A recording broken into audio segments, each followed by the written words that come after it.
Hello दोस्तों, आप सब कैसे हैं। आज हम देखते हैं कक्षा 6 की एनसीईआरटी जो बीपीएससी से इंस्पायर्ड है। एमसीक्यू जितने भी उसमें लेसन है सभी के एमसीक्यू। पहला अध्याय है हमारा सामाजिक एवं राजनीतिक जीवन। ठीक, उसमें से पहला है विविधता की समझ। पहला क्वेश्चन क्या कह रहा है, यात्रा वृत्तांत किसने लिखा, जिसमें लेखक ने मुसलमानों के जीवन का वर्णन किया है।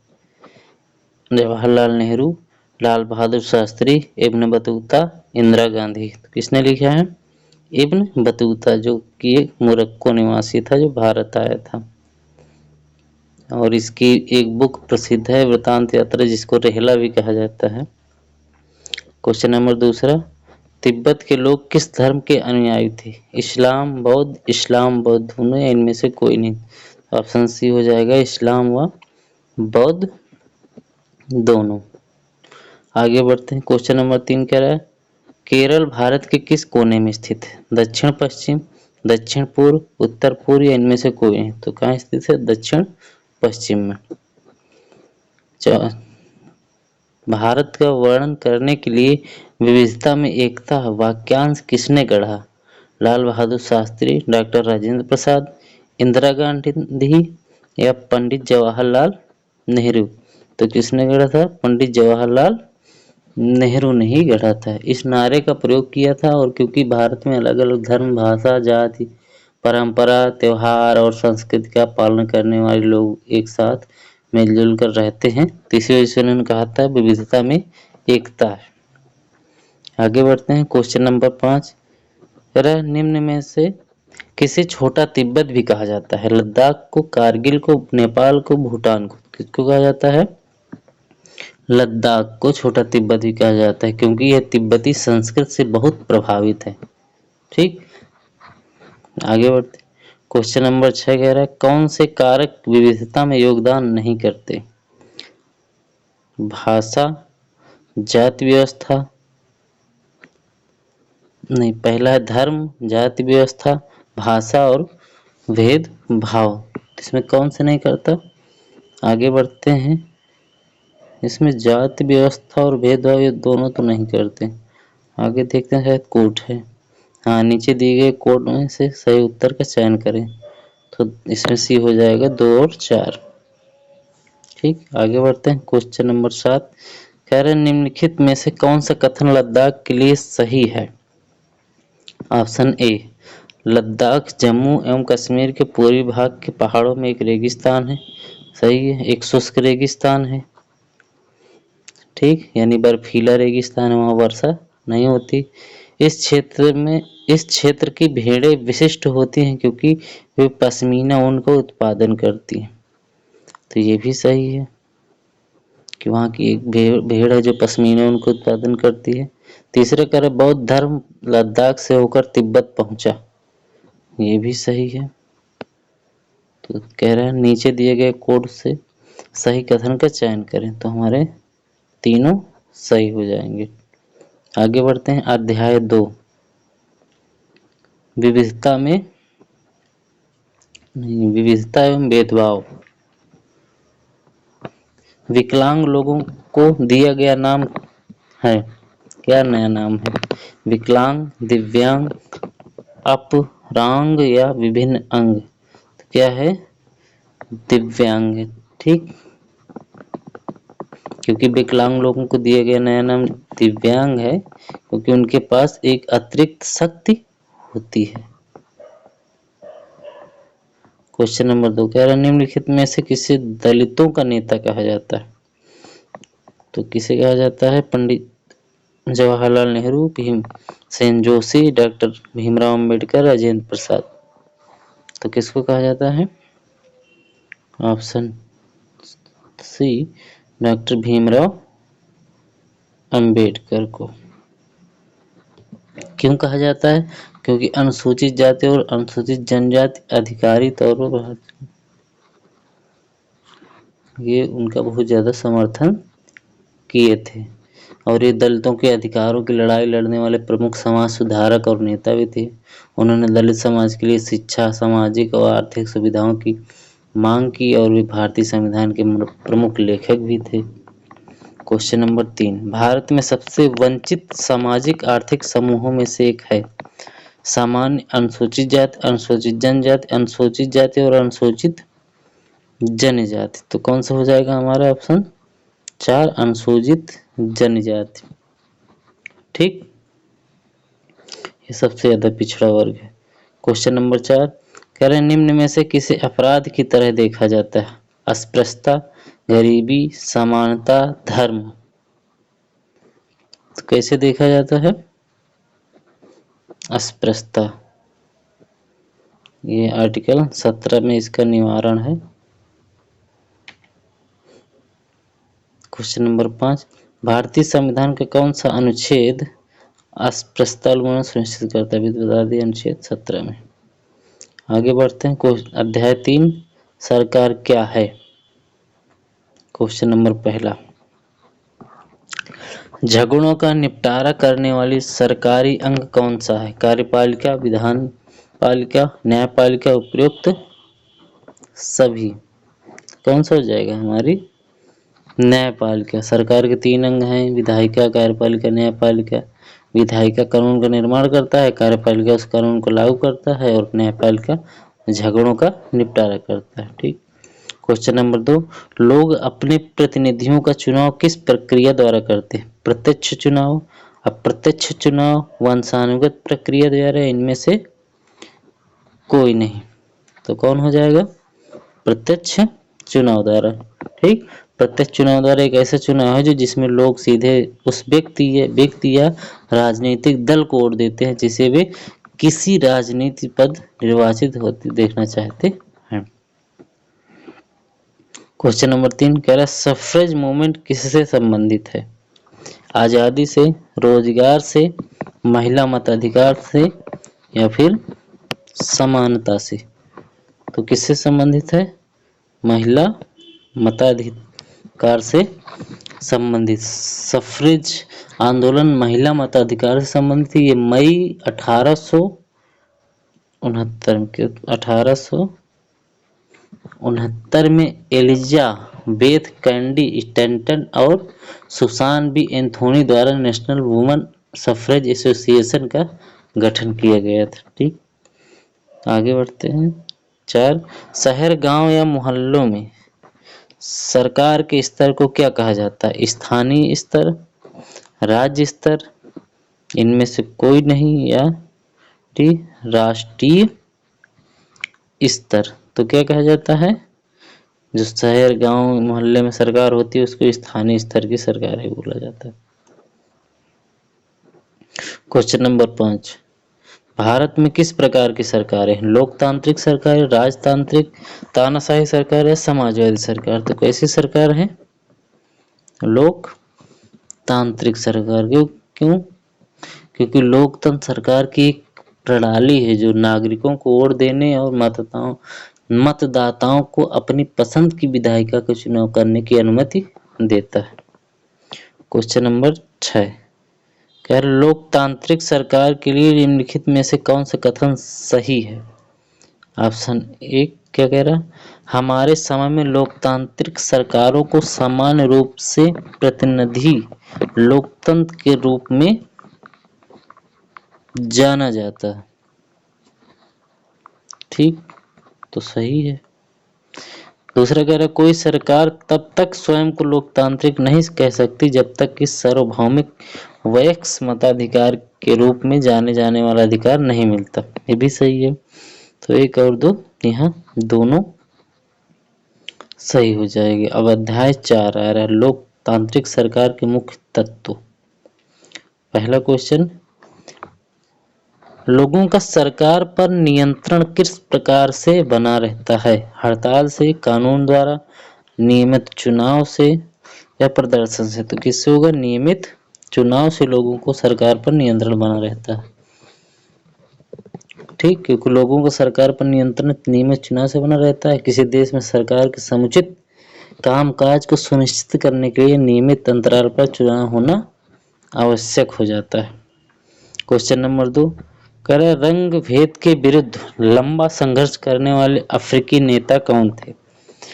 National Mandela, Mahatma Gandhi, John Nixon, Bhimrao Ambedkar. तो कौन से हो जाएंगे? Option A Nelson Mandela. ठीक, दक्षिण अफ्रीका के रंग भेद की नीति को मिटाने वाले नेशनल मंडेला को अपने देश में वही स्थान है जो भारत में महात्मा गांधी का है। मंडेला ने रक्तहीन क्रांति द्वारा अफ्रीकी लोगों को उनका हक दिलाया जो अहिंसात्मक था। वे समस्याओं का निराकरण बातचीत के द्वारा करते थे, जैसे गांधी जी अपने यहाँ करते थे। ठीक, क्वेश्चन नंबर 3, लोकतांत्रिक सरकार के मुख्य विचारों में से एक है न्याय, समानता, न्याय तथा समानता, या डी इनमें से कोई नहीं। तो क्या हो जाएगी? ऑप्शन बी इसमें समानता हो जाएगी। क्यों? क्योंकि संविधान ने भारत को एक लोकतांत्रिक गणराज्य के रूप में स्थापित किया है। यह लोकतांत्रिक है क्योंकि लोग स्वयं पर शासन करते हैं, और यह एक गणतंत्र है क्योंकि सरकार की शक्ति उसके लोगों से प्राप्त होती है। यही इसकी समानता है। चौथा, कौन सी नदी दो राज्यों के जल विवाद का कारण है? नर्मदा, रावी, गंगा, कावेरी। कौन सी हो जाएगी इसमें? ऑप्शन डी कावेरी नदी, जो कि तमिलनाडु और कर्नाटक में कावेरी नदी के जल बंटवारे को लेकर विवाद दशकों से जारी है। 2018 में सुप्रीम कोर्ट ने अपने फैसले में कर्नाटक को जून से मई के बीच तमिलनाडु के लिए 177 टीएमसी पानी छोड़ने का आदेश दिया है। ठीक, क्वेश्चन नंबर 5, सरकार की जिम्मेदारियों पर चर्चा करने में महत्वपूर्ण भूमिका कौन निभाते हैं? अखबार, पत्रिकाएं, टेलीविजन, इनमें सभी।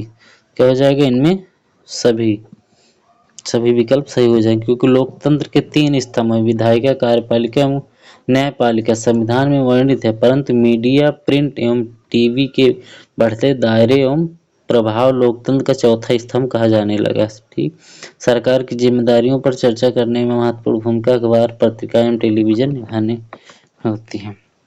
आगे बढ़ते हैं। क्वेश्चन नंबर 6, कह रहा भारतीय संविधान की भूमिका क्या है? भारतीय संविधान उन आधारभूत नियमों या कानूनों को निर्धारित करता है जिनका पालन सभी को करना होता है। ठीक, तो लगभग तो सही है।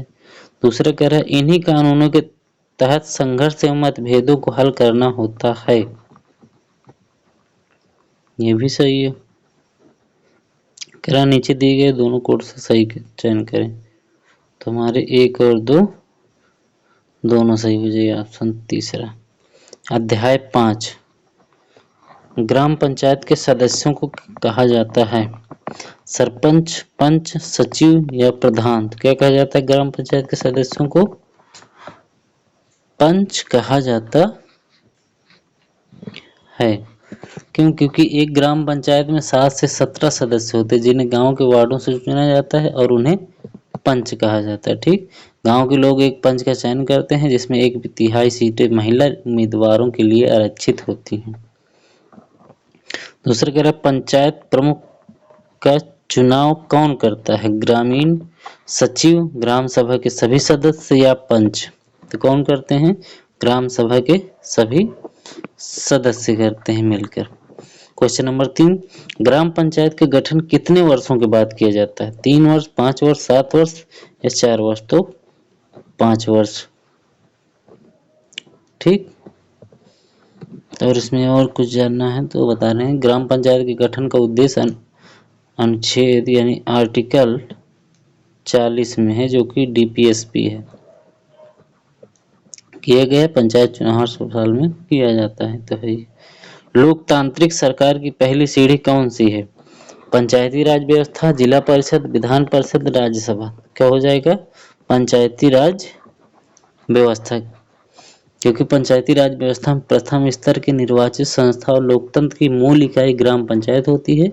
ग्राम सभा और वार्ड समितियों को लोकतांत्रिक प्रणाली की मूल इकाइयों के रूप में रखा गया है, जिसमें मतदाता के रूप में पंजीकृत सभी वयस्क सदस्य शामिल होते हैं। ठीक, क्वेश्चन नंबर 5, ग्राम पंचायत एवं ग्राम सभा की बैठक बनाने और जो भी खर्च एवं निर्णय हुए हैं उनका रिकॉर्ड कौन रखता है? सरपंच, मुखिया, ग्राम प्रधान या इनमें से कोई नहीं? तो कौन रखता है? ग्राम प्रधान रखता है। ठीक, कि ग्राम पंचायत एक ग्राम सभा की बैठक बुलाते हैं, जो खर्च एवं निर्णय हुए हैं उनका रिकॉर्ड ग्राम प्रधान या ग्राम सचिव रखता है। ग्राम प्रधान, ग्राम मुखिया या ग्राम प्रधान किसी गांव या छोटे शहर का सामुदायिक नेता भी कहा जाता है। क्वेश्चन नंबर 6, ग्राम पंचायत के निम्नलिखित में से कौन से कार्य हैं? ठीक, जल स्रोतों, सड़कों, जल निकासी, स्कूल, भवनों तथा अन्य सामान्य धन संसाधनों का निर्णय एवं रख रखाव। क्या ये बात सही है?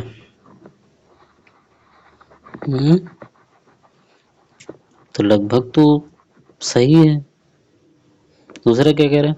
स्थानीय करारोपण एवं करों का संग्रहण, तो ये भी सही है।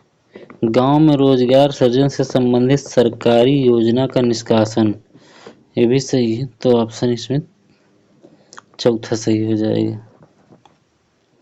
7, कह रहा निम्नलिखित में से कौन सा पंचायतों के निधि के स्रोत है? पंचायतों के निधि के स्रोत हैं। घरों, बाजार आदि पर लगे करों का संग्रह, बिल्कुल सही है। सरकार के विभिन्न सरकारी विभाग एवं जिला पंचायतों के माध्यम से प्राप्त सरकारी धनराशि, ये भी पाई जाती है। सामुदायिक कार्यों के लिए अनुदान, ये भी है। तो हमारा सभी सही हो जाएगा। आगे चलते हैं। अध्याय 6, गांव का प्रशासन। पहला है, पटवारी का कार्य निम्न में से कौन सा है? पटवारी का कार्य निम्न में से कौन सा है? भूमि को मापना और अभिलेख रखना, भू राजस्व की वसूली करना, या एक और दो, दोनों, या इनमें से कोई नहीं? तो हमारा हो जाएगा ऑप्शन 3, भूमि को नापना, अभिलेख रखना और राजस्व वसूली भी करना। लेखपाल आते नहीं है गाँव पे। किसी जिले के उपखंडों को किन किन नामों से जाना जाता है? तहसील, गांव, तालुका, या एक और दो? तो किस नाम में जाना जाता है? तहसील और गांव के नाम से, क्योंकि किसी जिले के उपविभाग को तहसील या तालुका जैसे विभिन्न नामों से जाना जाता है। तहसील एक जिले का उप जिला है, उसी प्रकार नायाब एक तहसीलदार की उप तहसील है।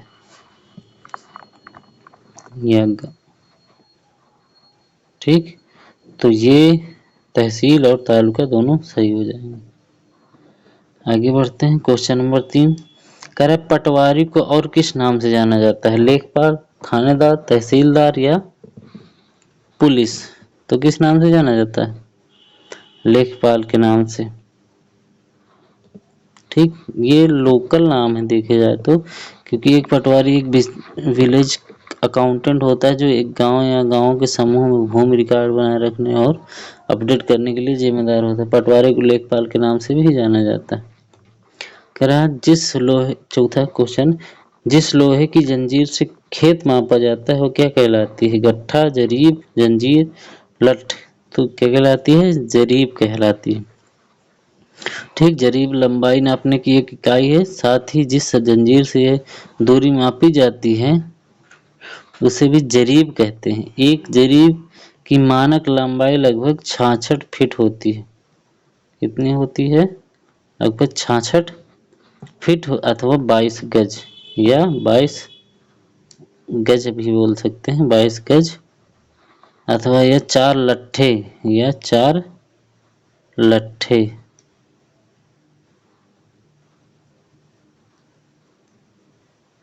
चार लट्ठे भी होती है। ठीक, आगे देखते हैं। कह रहा क्वेश्चन नंबर 5, जिले में सबसे ऊपर कौन सा अधिकारी होता है? तहसीलदार, पटवारी, जिलाधिकारी या पुलिस अधीक्षक? तो कौन सा हो जाएगा? जिला अधिकारी, जिसको डीएम बोलते हैं। जिले का सर्वोच्च प्रशासनिक अधिकारी जिला अधिकारी होता है। जिलाधिकारी का पद जिला स्तर पर सबसे बड़ा पद होता है, जिसका पूरे जिले के अधिकारियों पर नियंत्रण होता है। ये क्वेश्चन नंबर 6 कह रहे निम्नलिखित कथनों में से कौन सा पटवारी के कार्य हैं? निम्नलिखित कथनों में से कौन पटवारी के कार्य हैं? पटवारी गांव का रिकॉर्ड रखना है, रिकॉर्ड का रख रखाव अध्ययन करता है, सही बात है।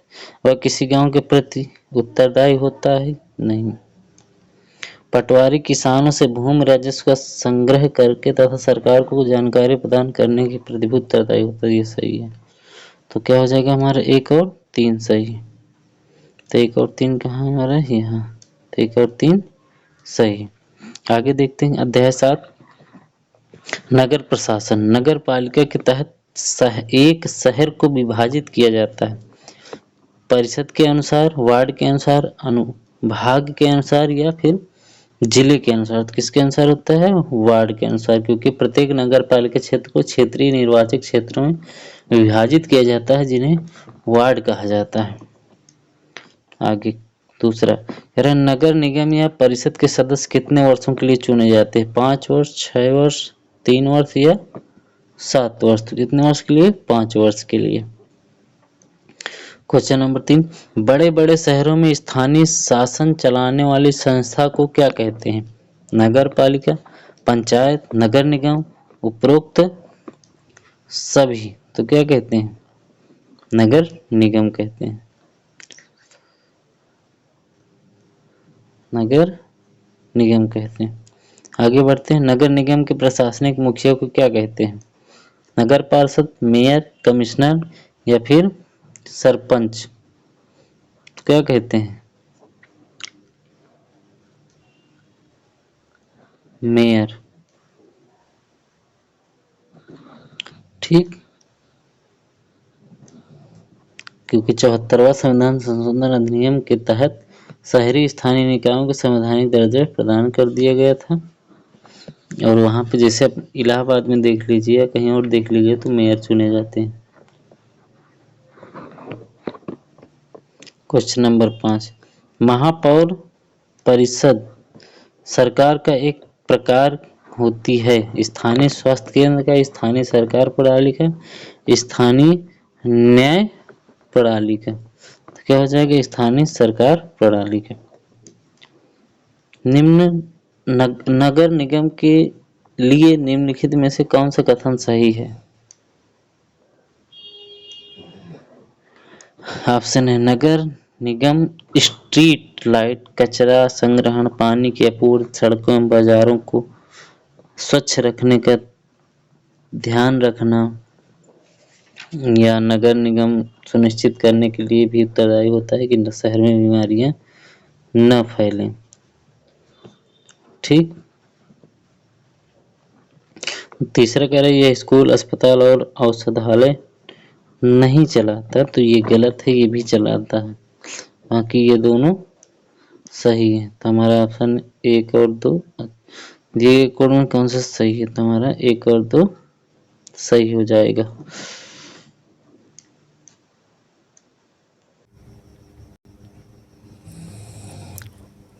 तो हमारे 1 और 2 सही हो जाएगा। आगे बढ़ते हैं अध्याय 8 ग्रामीण क्षेत्र में आजीविका। कलपट्टू गांव में कौन कौन सी चीजें उगाई जाती हैं? आम, नारियल, कॉफी, उपरोक्त सभी। तो सभी उगाई जाती हैं। दूसरा किसानों के विपदा का मुख्य कारण क्या है? खराब मौसम, कर्ज लेना या कर्म भूमि, या इनमें से कोई नहीं। तो क्या है? कर्ज लेना। ठीक, तीसरा मछुआरों द्वारा प्रयोग की जाने वाली खास नाव को क्या कहते हैं? तो कैटामरीन कहते हैं। ठीक, क्योंकि समुद्री तटों के किनारे स्थित गांव के लोग अपनी आजीविका तथा भोजन के लिए मछली पर निर्भर हैं, जिसके लिए लोग जाल व कैटामराइन का प्रयोग करते हैं। आगे बढ़ते हैं निम्न में से कौन सा उच्चायत फसल है? भिंडी, अरबी, खीरा। ये सभी हैं। आगे मछली पकड़ने का व्यवसाय निम्न में से किस ऋतु में बंद रहता है? ग्रीष्म ऋतु, शीत ऋतु, बसंत ऋतु, वर्षा ऋतु। तो कब बंद रहता है? वर्षा ऋतु में, क्योंकि बारिश होती रहती है तो कोई नहीं जा पाता वहाँ पे। क्वेश्चन नंबर 6 नागालैंड में सीढ़ीदार खेती के लिए निम्नलिखित में से कौन सा कथन सही है। ठीक, यह चिजामी नामक एक गांव है जो नागालैंड में फेक जिले में स्थित है। ये भी सही। पानी को रोक के रखने के लिए प्रत्येक भूखंड के किनारों को ऊपर तक उठाया जाता है। ये भी सही। चिमानी के लोगों के पास अपने व्यक्तिगत खेत नहीं है। ये गलत है। तो 1 और 2 सही हो जाएगा। आगे बढ़ते हैं। अध्याय 9 शहरी क्षेत्रों में जीविका। लागत पर आगत की अधिकता क्या कहलाती है? फॉक्स की लागत, औसत लाभ, कुल। तो क्या कहलाती है? लाभ कहलाती है। ठीक। क्वेश्चन नंबर 2 शहरों में व्यापार करने के लिए लाइसेंस कौन देता है? कौन सा हो जाएगा इसमें? नगर निगम, सरपंच, नगर परिषद, नगर पालिका। हो जाएगा नगर निगम। आगे बढ़ते हैं। कह रहा भारत में कितने महानगर स्थित हैं? तो 46 है 2011 की जनगणना के अनुसार है। ठीक। गैर कृषि क्रियाकलाप वाले समूह पहचानिए। जो यानी कृषि से संबंधित नहीं। टोकरी बनाना, धान रोपण, गलत। मिट्टी के बर्तन बनाना, निराई गुड़ाई, ये भी गलत। ईंटा बनाना, मिट्टी के बर्तन बनाना, निराई गुड़ाई। ईंटा बनाना तैयार करने के निराई नहीं आएगी। मिट्टी के बर्तन बनाना, बुनाई और ईंट बनाना, ये चौथा हमारा सही हो जाएगा। भारत के लोगों का मुख्य व्यवसाय क्या है? घर बनाना, कृषि या पढ़ाना? बताइए तो क्या हो जाएगा? कृषि करना। ऑप्शन क्वेश्चन नंबर 6 स्थानीय श्रमिकों को मिलने वाले निम्नलिखित लाभों में से कौन है? चिकित्सा लाभ, वृद्धावस्था के लिए बचत या अवकाश? तो इसमें कहीं हो जाएगा, तीनों सही हो जाएगा। दोस्तों इतना था आज का सेशन। कैसा लगा ज़रूर बताएं। अच्छा लगा हो तो लाइक करें, शेयर करें एंड सब्सक्राइब करें। जय हिंद।